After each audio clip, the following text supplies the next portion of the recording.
Hello, my friends. It's good to see you wherever you may be in the world. And if we haven't already met, I'm Blake Byrne from the Good Food Institute, our science and technology team. I'm currently in the southwestern United States, so in the midst of what's called the Llano Estacado. It's the stacked plains in New Mexico. So the joys of modern remote working life. By the way, if my voice sounds a little funny, kind of like the public radio, like podcast voice, like Guy Raz or Ira Glass, it's not intentional. I think I've got a sinus infection, so I'm losing my voice, but I think I'll be able to keep it for the next hour. So today I'm really eager to take you through a snapshot of what I believe to be one of the most interesting scientific pursuits and emerging industries in the world, and that's cultivated meat. So over the next hour, I'm going to provide a deep dive on this subsector of the alternative protein industry. And this presentation is based on a report of the same name. It's a written report. And I authored that on behalf of GFI along with my GFI colleagues. So it really represents, this presentation represents the industry developments throughout 2020, the 2020 calendar year. So it's really a snapshot in time of the cultivated meat industry. And you can find the report itself at gfi.org/industry.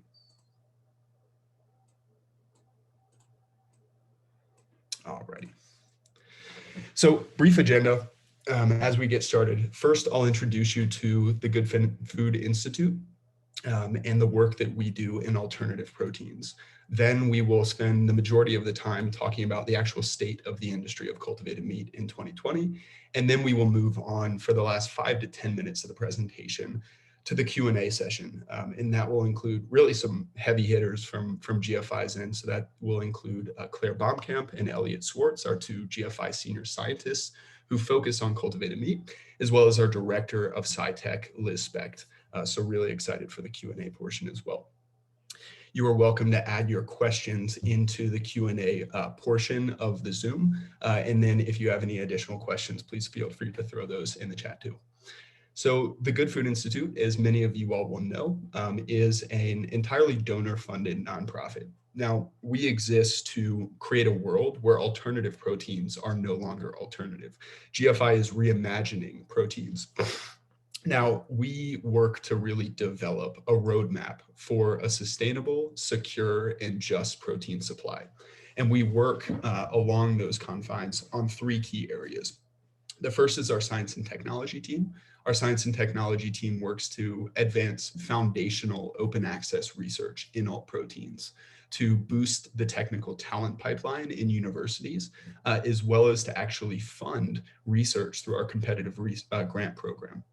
Now, our corporate engagement team works with everyone from an entrepreneur with an idea all the way up to the largest food, life sciences, and meat companies in the world, as well as investors, to actually help them build theses around alternative proteins and transition their supply chains. Our policy team as well works to not only create a level playing field in the alternative protein space with respect to labeling of products, but also critically to ensure that public sectors, so governments, are actually infusing funding into the alternative protein industry, both for open access research as well as for infrastructure. Now, GFI exists really the world over. We're based not only in the United States, but in the places where the demand for meat is growing the fastest the world over, as well as in those places where the technology is advancing in the alternative protein sector the fastest. So places like Brazil, throughout the EU, in Israel, and in India, and throughout the Asia Pacific.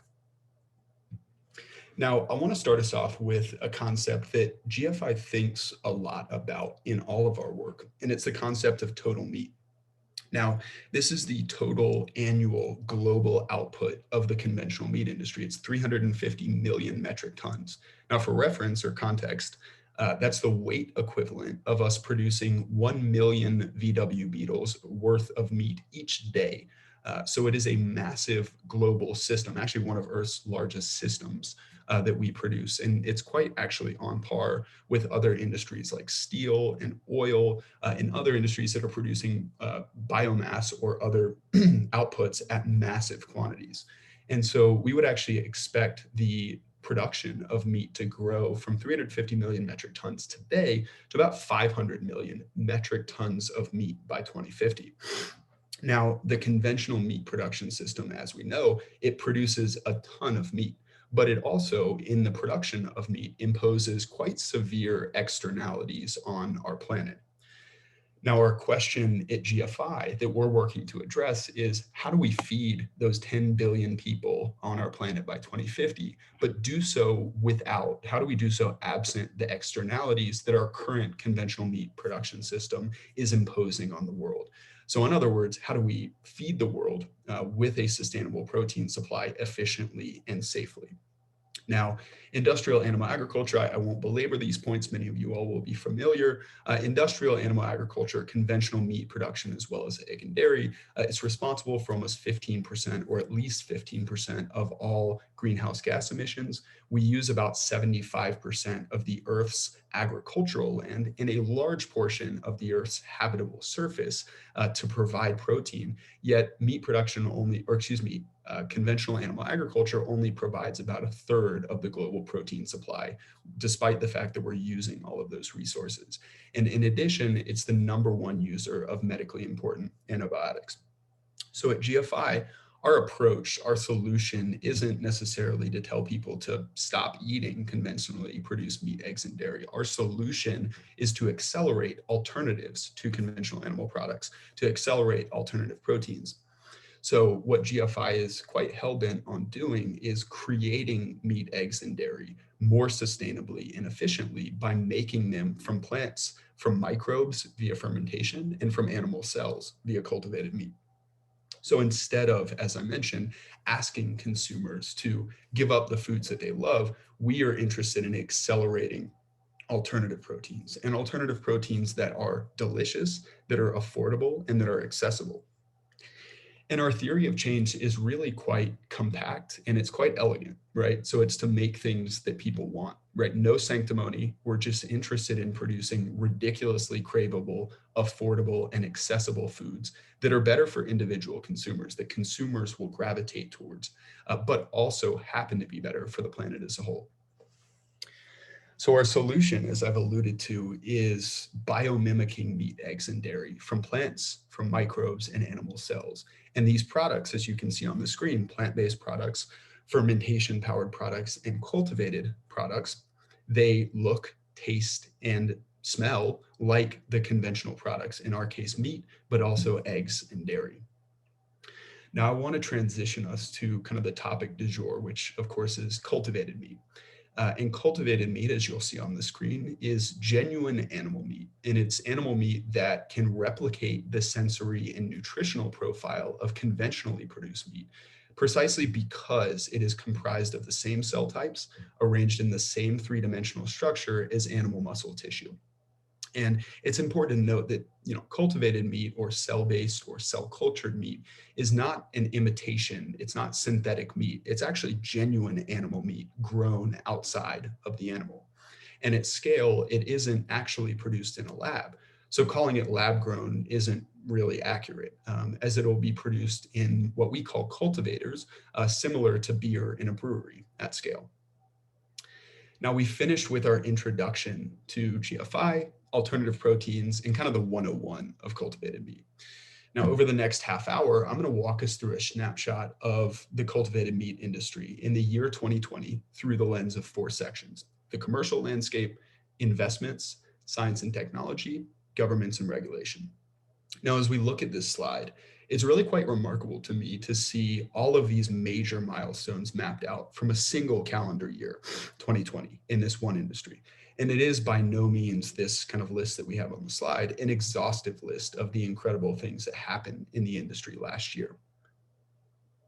So what you'll see in the industry alone in 2020, there were partnerships between startups and large QSRs, partnerships between multiple startups themselves.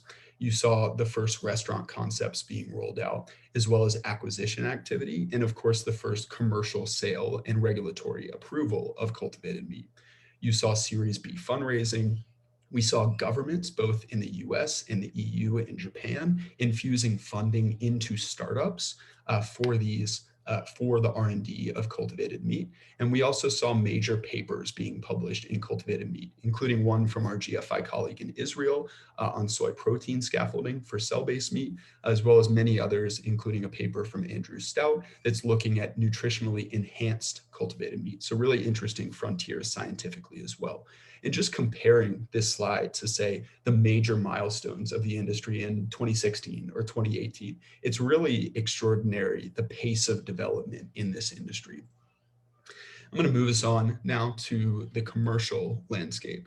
And the project of cultivated meat, in my mind, should be designed with really one thing in mind, and that is developing a new paradigm for manufacturing commodity meat products at industrial scale, right? The target is 350 to 500 million metric tons by 2050. It's a lot of meat, and we need to design a system that is producing at industrial scale to compete in the global meat industry. So with this in mind, we wanted to answer the question of, in this State of the Industry report, where are we in the industry's production life cycle?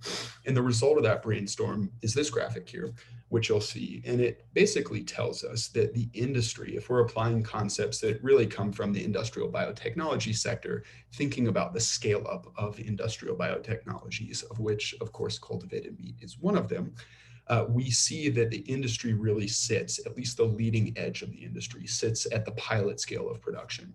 So within kind of this year, next year, we would expect the industry to be producing hundreds of metric tons of meat at least in these initial facilities. And we would also expect to see the initial first wave of saleable or commercialized products.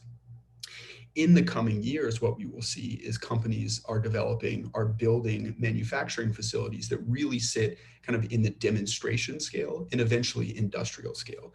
So the demonstration scale, again, which will begin within the coming years, is the kind of basically the opportunity for companies to gather key process engineering understanding for their production of cultivated meat to really understand what is the cost profile of producing cultivated meat at scale. Now, in the next 5, 7, potentially 10 years, we will see likely industrial scale production of cultivated meat. This is the point at which the industry is producing millions of metric tons of cultivated meat. And again, 350 million metric tons of conventionally produced meat today. So when the industry is producing millions of metric tons, it will no longer be kind of this obscure scientific project, but cultivated meat will be a globally relevant food production system for meat. As I referenced, the industry is kind of, we see it today, sits at about the pilot scale. And here are a few images of companies who have released either workups or actual photos of their pilot scale facilities. Now, on the topic of first commercialized products, of course, it would be literally impossible to tell the story of cultivated meat in 2020 without highlighting the regulatory approval and sale of a cultivated chicken product in Singapore by Eat Just. And as we know, right, meat has for thousands of years been consumed by humans all over the world. And in every single case, that had been via animal slaughter. And what this now means is that we can offer real meat, no imitation, without the animal husbandry. So it's a really significant milestone. But as momentous of a development as this is, I think we do have to keep in mind that this is the first sale. It's an important step, but it's not an end in and of itself. So the goal, as we mentioned, is to continue to relentlessly pursue massively scaled production of cultivated meat. And so, of course, that first sale came from Eat Just in their Good Meat product line. Really interestingly, just earlier today, Good Meat and Eat Just announced that they had raised about 170 million in additional funding specifically for their cultivated meat program. So, of course, that funding figure isn't included in our totals for the State of the Industry report, but it just shows the pace of this industry and the developments occurring every single day. So, who all is working on cultivated meat production? Well, for starters, as of the year in 2020, there are about 75 startups that were entirely dedicated to creating cultivated meat inputs or end products. Now, these companies are working on all aspects of the cultivated meat value chain, and about 25% of them are B2B companies, right? So they're working exclusively on cell lines, on cell culture media, on scaffolding or bioreactors. Now, in 2020 alone, nearly 25 cultivated meat companies were either founded or emerged from stealth mode. And companies are developing nearly every conceivable species of animal meat and all sorts of different cuts as well. So, from minced products all the way to like tomahawk ribeyes. And so, for a deeper dive on specific companies that you'll see on this slide and in the report, go ahead and check out the report itself for some additional information.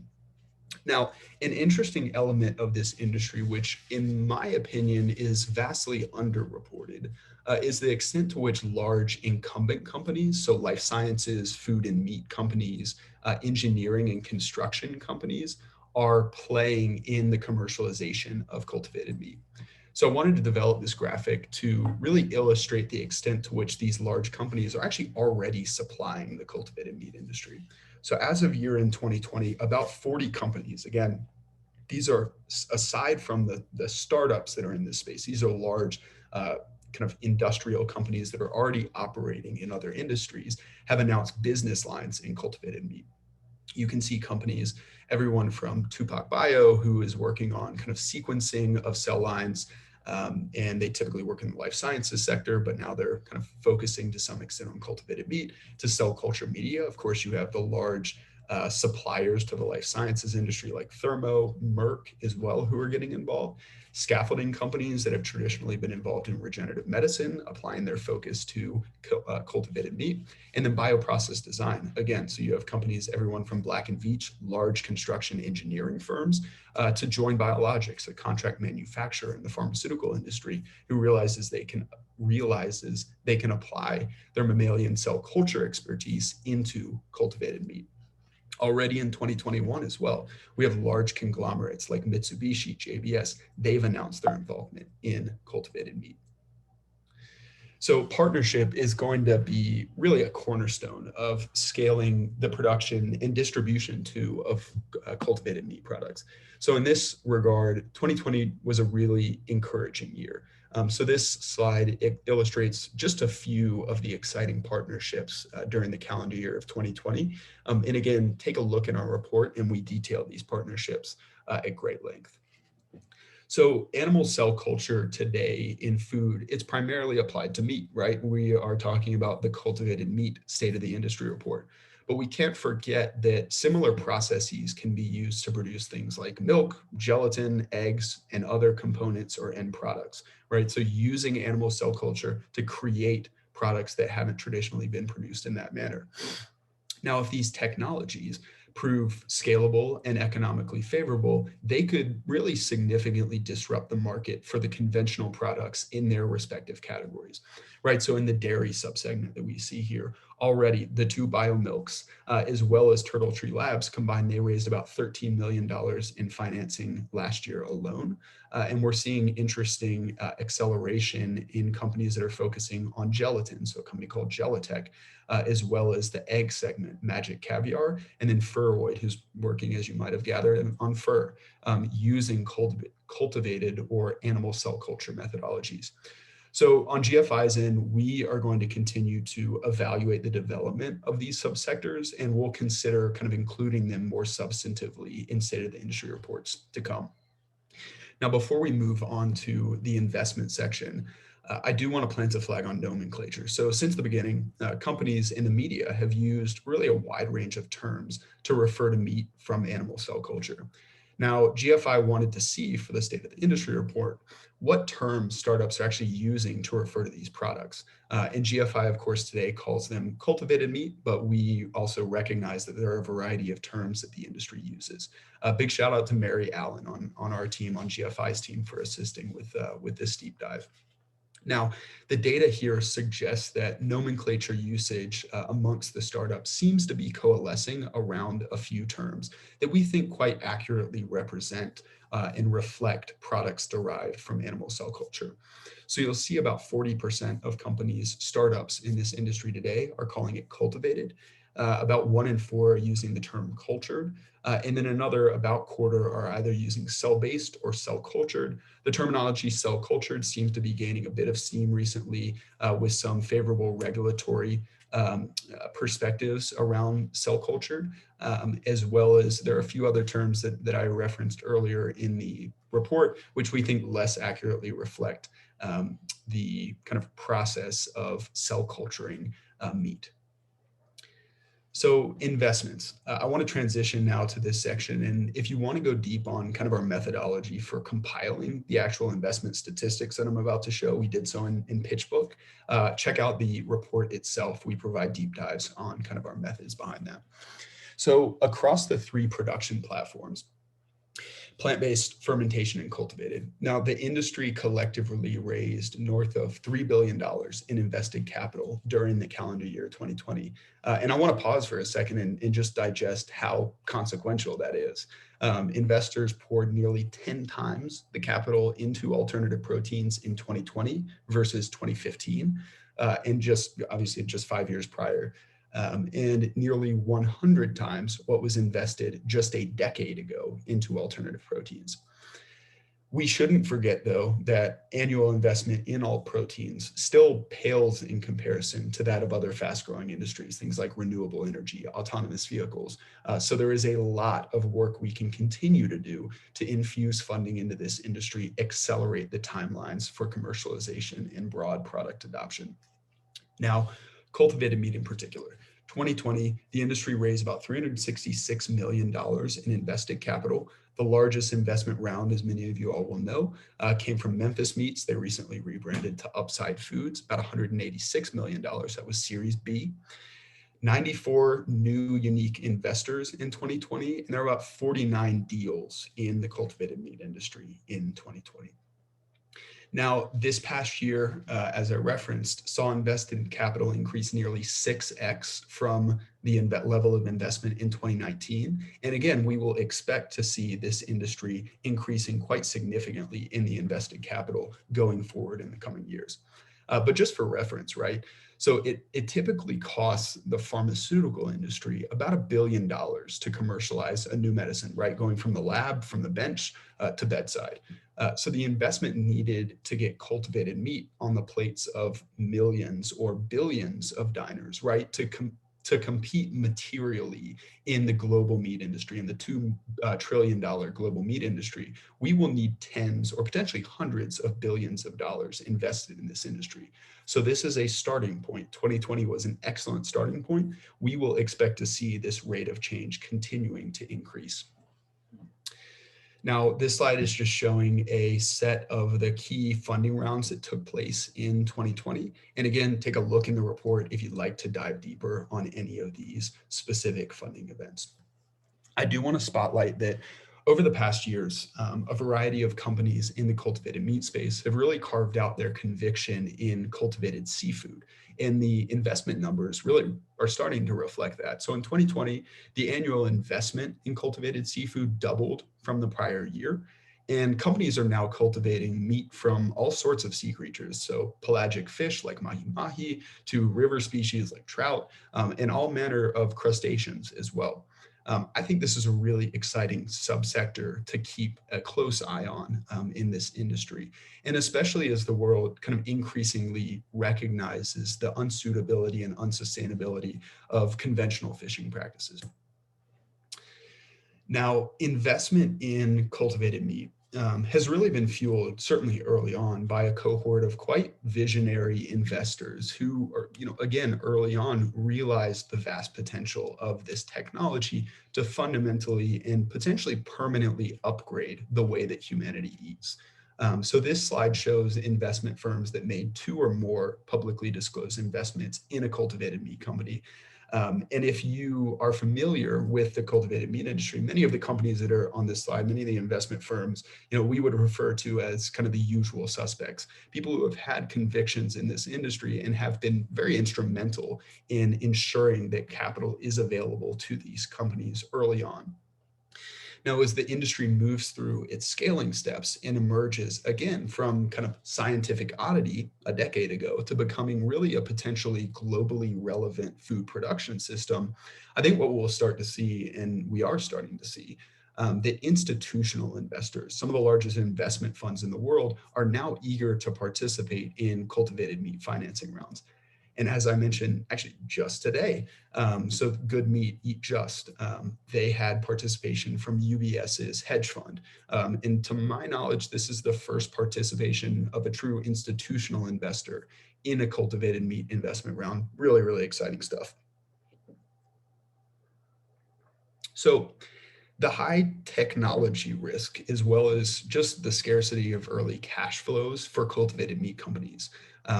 I think that that means that companies need to use a variety of quite creative financing strategies to get to market. So I developed this graphic. It was inspired by Josh Elkington from Axial VC, as a really good newsletter on the life sciences biotech. And we developed this to demonstrate the types of financing routes that companies are actually taking today in cultivated meat. Of course, there are two kind of main financing options for a company: dilutive and non-dilutive. Non-dilutive just means that the company receives money, but they don't have to give up equity or ownership. So if we start on the dilutive funding model side of things, what we see, of course, is that the vast majority of companies are raising money via venture capital. That's kind of the canonical method. What we will start to see in the coming years, I believe, is companies that are using kind of public listings, so whether that's IPOs, SPACs, or even direct listings, to go public to finance themselves, as well as, again, institutional investment that's coming in from pension funds, hedge funds, and the like. We will also start to see, so of course, traditionally, startups have, in some cases, in-licensed technologies, for instance, from universities, say a cell programming technology that they in-license to use as the building blocks for their technology stack. We will also potentially start to see startups actually out-licensing their technologies, say, to large meat companies as a way of financing themselves, ensuring cash flows without diluting their equity table. On the non-dilutive side of things, so two that I'll call out here. One would be debt financing as the industry scales, as we start to build manufacturing facilities. Typically, the best route to finance oneself for those facilities isn't through dilutive financing. You would really want to go the debt route.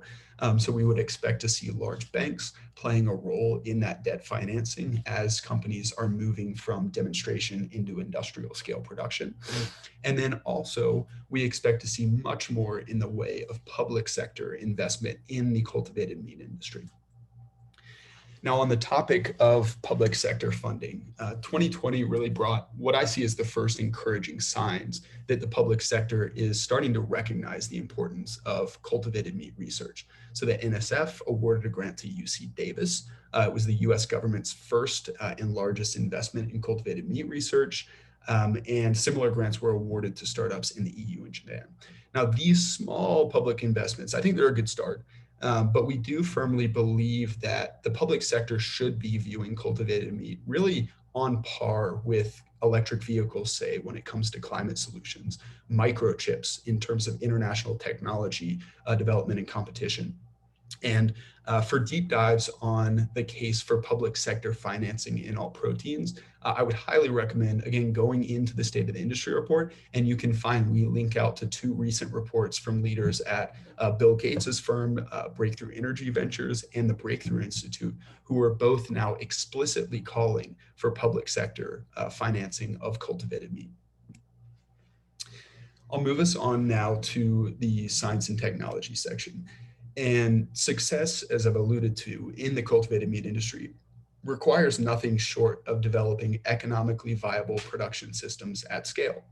And researchers today, and companies as well, they're innovating in every conceivable direction to advance the state of the art in this field. So this section is going to provide a review of the exciting sci-tech developments in cultivated meat during the 2020 calendar year. But for a deep dive on the end-to-end science of cultivated meat, go to our Science of page on GFI's website. This was orchestrated in large part, actually entirely, by Elliot Swartz and Claire Baumkamp, who will be joining us for the Q&A portion of the presentation. And they did a masterful job really explaining in depth how cultivated meat is produced.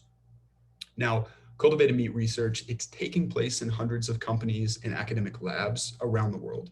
They're all racing to translate knowledge in chemistry and biology and physics, computer science, engineering into a new paradigm for manufacturing, again, commodity meat products at industrial scale. So on this slide, what you'll see, we featured a variety of GFI's research grantees. And obviously this doesn't reflect all, by no means does it reflect all the cultivated meat research along the value chain. We just wanted to show an illustrative look at what is taking place along each component of the tech stack.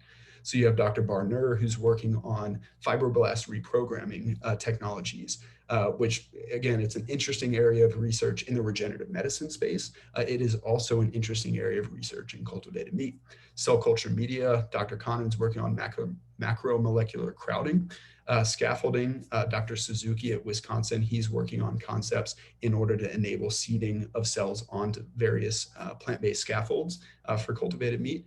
And then bioprocess design, we have Dr. Ellis, University of Bath. She's looking at novel bioreactor concepts. So can we use hollow fibers? What are the kind of horizons of stirred tank bioreactors in terms of cell density, et cetera? Now, cultivated meat research is really becoming quite high profile.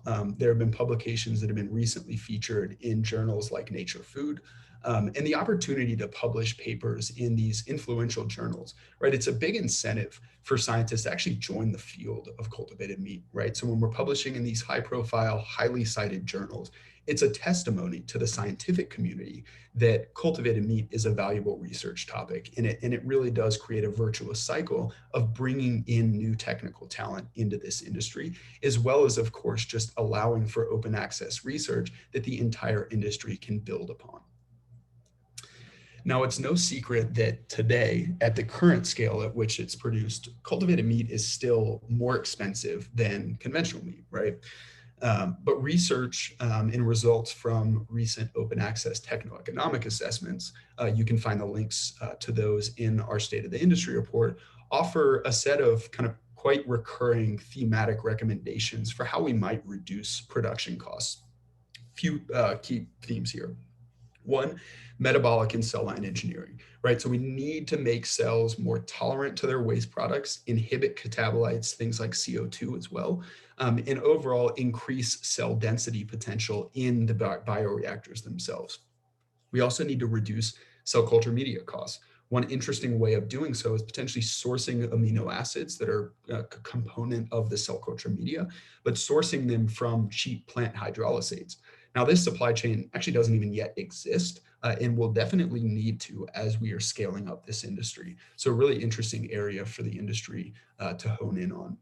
And then capex reduction strategies. These are going to be increasingly important because capital expenditures, so things like the bioreactors, the other equipment in these facilities, they become the largest cost drivers once cultivated meat is produced in industrial scale. This is a hard-learned lesson from the biofuels industry, and it's one that we need to take advantage of now to reduce capex in these facilities. And the upshot here is that while the literature suggests, say, that fundamental technological breakthroughs aren't actually necessary to achieve, again, economically viable scaled production, significant chemical and biological engineering challenges remain to, again, further reduce costs and increase biomass yields.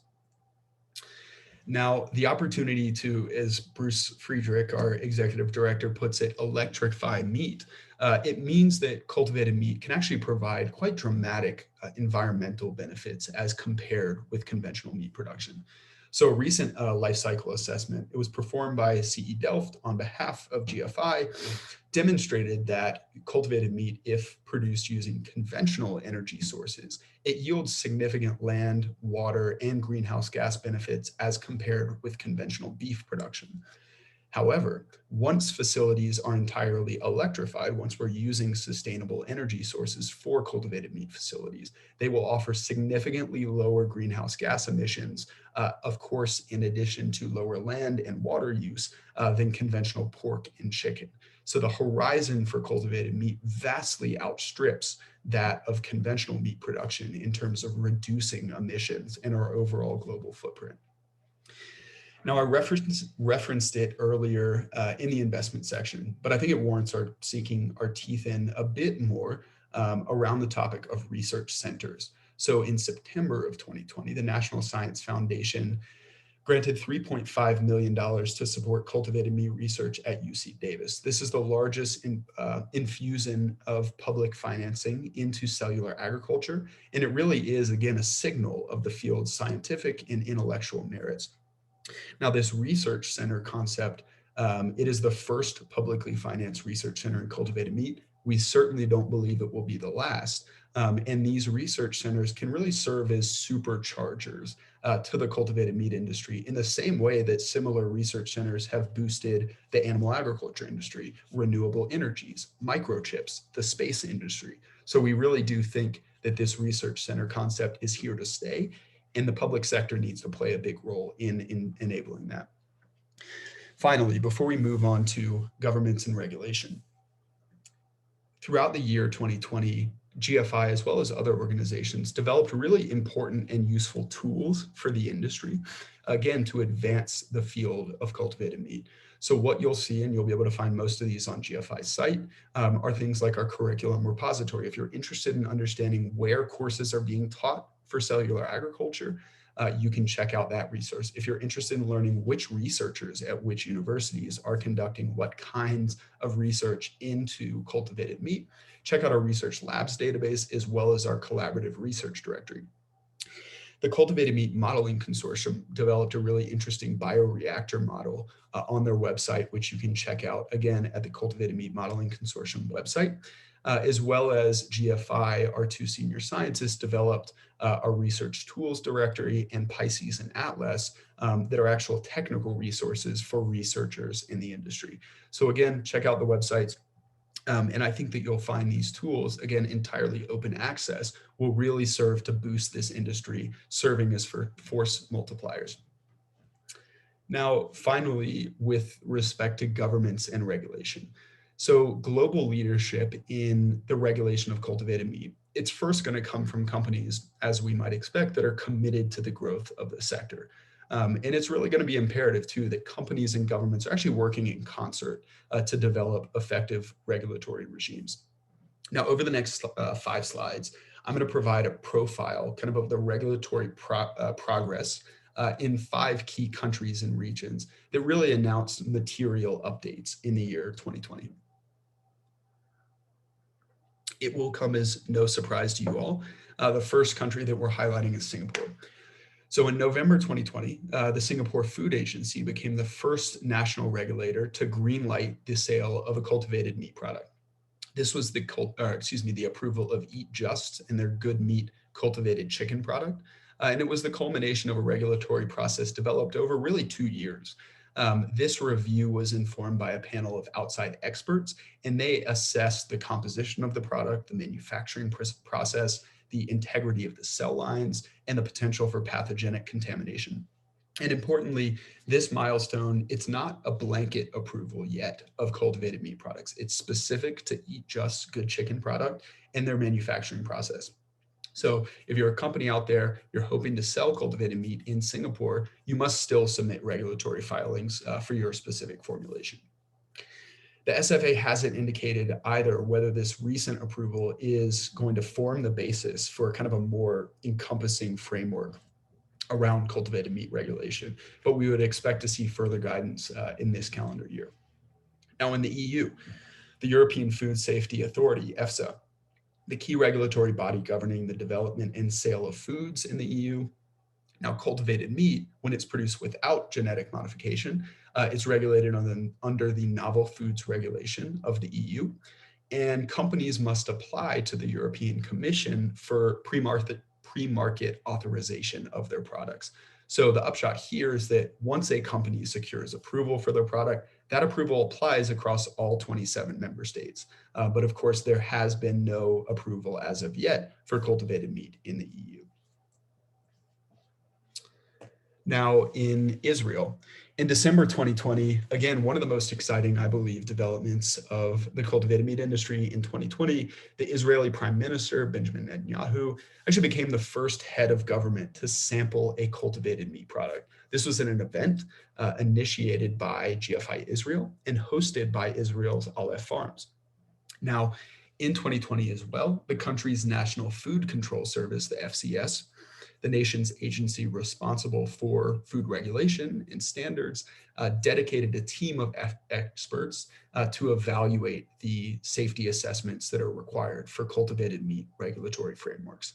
And despite all of these really exciting updates in Israel, including the fact that Netanyahu is appointing a body to serve as kind of kind of a connector in the cultivated meat industry, despite all of these incredible updates, most industry insiders suggest that Israel will actually likely follow the lead of the US or EU regulatory agencies and not be one of the first to actually release a novel regulatory framework.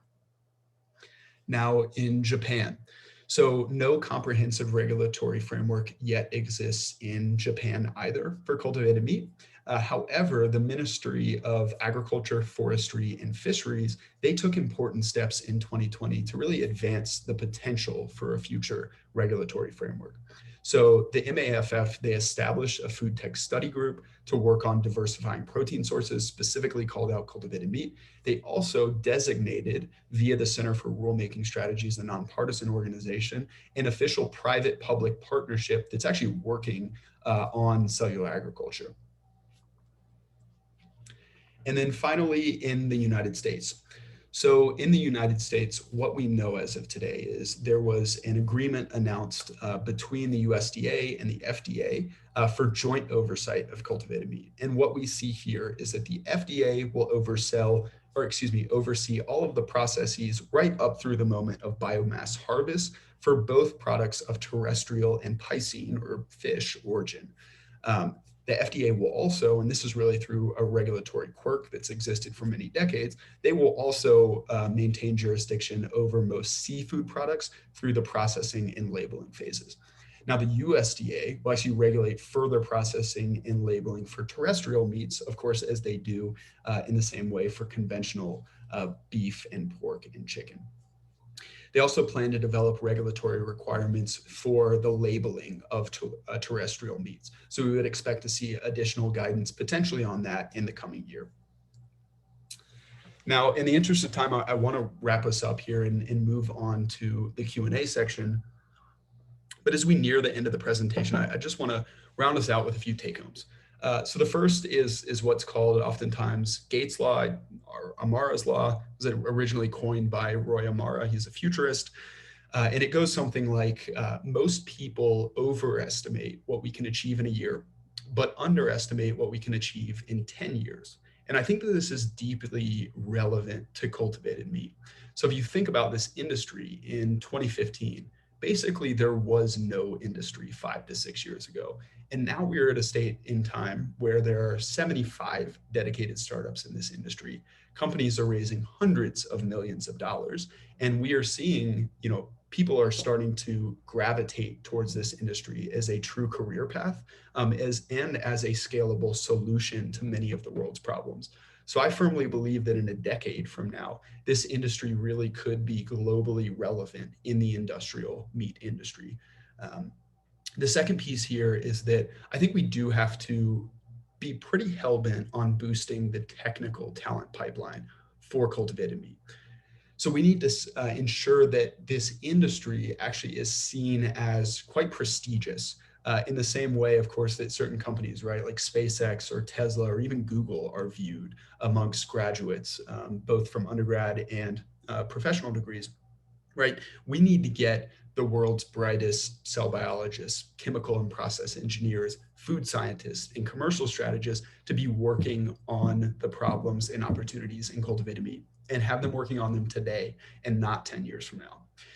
And then finally, and importantly, we really need to enlist the government to invest heavily and start what we see as kind of the next space race, but this time in food.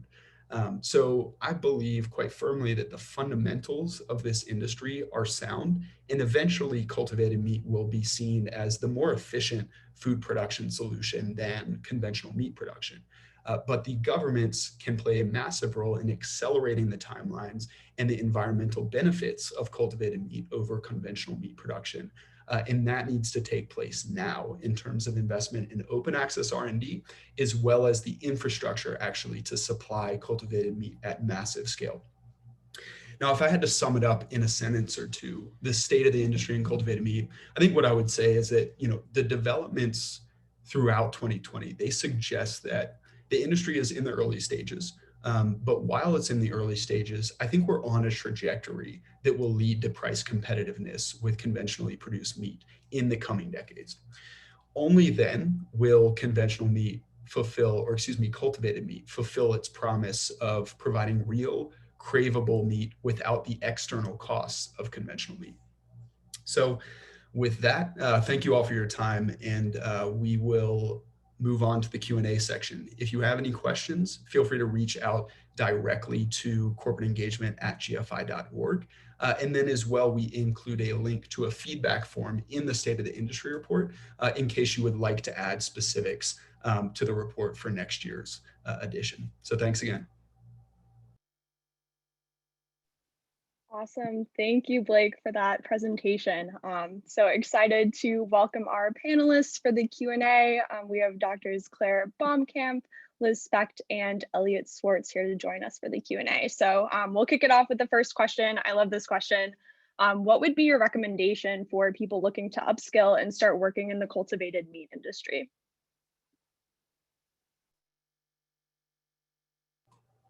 Liz, do you want to kick us off on this first Q?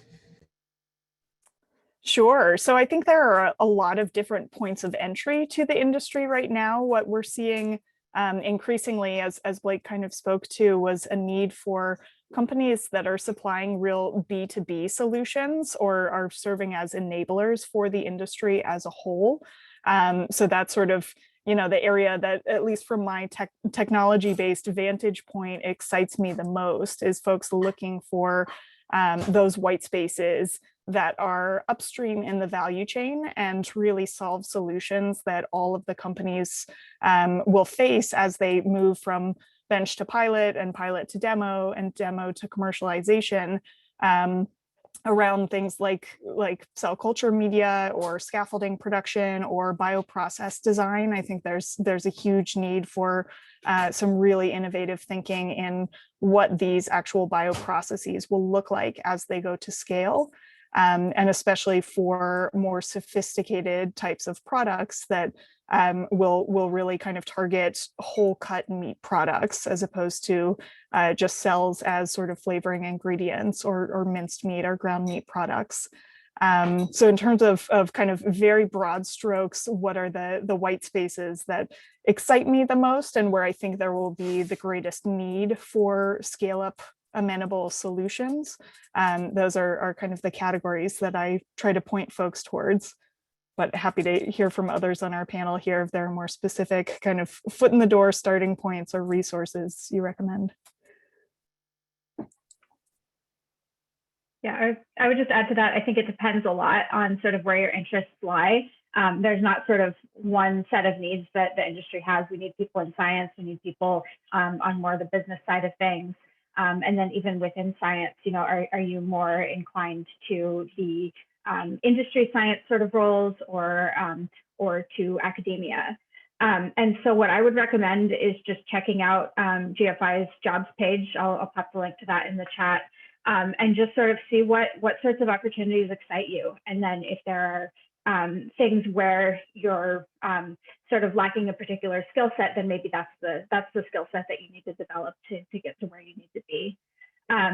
The other thing I would recommend is just kind of absorb as much information as you possibly can. So the year before I even was really thinking about applying to places like GFI, I was listening to a lot of, in particular, Alex Shirazi's podcast is really good just for getting insights into kind of where the industry's at and who the players are. So and there are certainly others out there as well. But just read and listen and learn as much as you can. Absolutely. Thanks, Claire. And yeah, I'll just shout out a final time GFI's resources. We have a massive open online course for plant-based and cultivated meat. That's a really great kind of entry-level point if you're just really getting familiar with the science. And also visit gfi.org/community to join the GF Ideas community, which will tune you into a lot of our upcoming resources. So next question here. How reliant is the industry on fetal bovine serum at this point, and what alternatives have been found as effective? And whoever answers this question, maybe you could also just give a quick little primer on FBS and how it's used in the cultivated meat process. Sure, I can take the lead on this one, and anyone else can chime in as well. But yeah, for those that don't know, animal serum has been sort of traditionally used in a lot of animal cell culturing practices over time because it has a lot of sort of components and nutrients that cells need to proliferate and grow. And so there's been a lot of work over the past several decades in other industries to develop serum-free methods to move us away from this. And a lot of the leading cultivated meat companies have indeed come out and said that they've developed serum-free medium formulations for their cell culture practices. Now, to date, the first approved product, as Blake mentioned in the presentation today from Eat Just, actually does use a small bit of serum in the production process. But a lot of this was said to be because that they did not yet have a fully serum-free medium formulation when they began regulatory discussions about 2 years ago. And they are said to have since developed a serum-free medium formulation that, hopefully in the near future could get approved as their next product. So I think in general, there's been a lot of work and successes in this industry to phase out the use of serum. And I think over time, we'll see these serum-free medium become ubiquitous and become the norm rather than the other way around. And the final step really, I think, is also eliminating serum in academic research. The growing field of cultivated meat in academia doesn't necessarily have the resources available to them to develop medium formulations within a single lab like these companies do. And so we're hoping that we'll see sort of formulations become licensed or more available for the broader industry in the coming years, but we're very enthusiastic and optimistic about this happening in a relatively short time frame. Great, thanks, Elliot. So next question here, how does the NSF investment in the UC Davis Research Center compare to public sector funding for cultivated meat research in any other countries? Or is there other public research in other countries? Yeah, so the EU in 2020 invested separately into cultivated meat companies specifically. So that was Biotech Foods and ORF Genetics, but they haven't, to my knowledge, invested in kind of research center type concepts. The same is true in Japan, where the government has invested in a specific startup, but they have not yet invested in kind of that research center concept. But I'll mention before passing the baton here that there is a kind of a cohort of different organizations, GFI being one of them, that is actively working to advance submissions for research centers, both in the United States as well as abroad, again, to proliferate this idea of hubs of research dedicated specifically to cultivated meat. I'll just chime in to add that the interdisciplinary nature of the research being done in this field really does motivate the desire for these research centers rather than funding just sort of one-off research projects.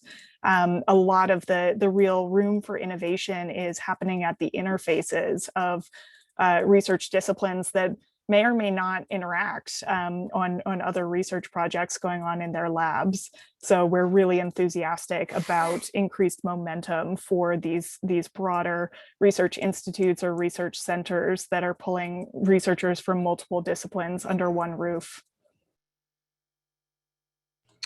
And in the instance, right, of UC Davis, they have a really strong traditional animal ag program. They have a really strong chemical engineering and actually viticulture program, and they have really strong cell culture expertise. So bringing that together, exactly as Liz was saying, under one roof really accelerates this industry. And again, that was less than $4 million in one university. So we think this is a really scalable concept. Great, thanks. So next question here, how can we ensure the safety of these products? I know last year, Elliot gave a presentation on food safety and cultivated meat, so definitely check that out on YouTube for a deeper dive, but maybe you could just quickly talk about ensuring food safety and cultivated meat. And the person also said, do you think government investment will enhance production transparency? So if there's any implication of government investment there. Yeah, so this is obviously a tough question to sort of just tackle by word on the spot here, but I'd say obviously safety, consumer safety of these products reaching the marketplace is of the utmost importance, and that is where a lot of the sort of work is ongoing right now with these leading edge companies that are creating a sort of commercializable amount of tissue in their pilot scale facilities and really working closely with regulatory agencies across the world to determine the safety of their processes, where potential risks are, what sort of hazards could be introduced throughout the process, et cetera. There's a lot of existing knowledge that we can take from the pharmaceutical industry in terms of process, as well as the food industry in terms of how we, essentially ensure the safety of these meat products. And, essentially what will happen, I think, is some sort of combination of, combining what we know about food and pharma to really regulate and ensure the safety of cultivated meat products as they reach the market. But a lot of this, because it's being developed by these companies in the sector, it's a new industry. The industry really has to play a role in letting the regulators sort of, exposing the regulators to what they're actually doing. So that is, I'd say, sort of where we are right now. And in terms of transparency, I think I think we'll see more with more sort of regulatory frameworks being formally defined from some of these regions in the coming years, as Blake alluded to. Some of these are just sort of in development still. And so there's more details that will be forthcoming that I think will give consumers a greater sort of sense of transparency from the industry as a whole. Awesome, thank you, Elliot. So next question here, what is the best way for nutritional feed additives companies, so for example, vitamins, amino acids, enzymes, to collaborate with the new industry?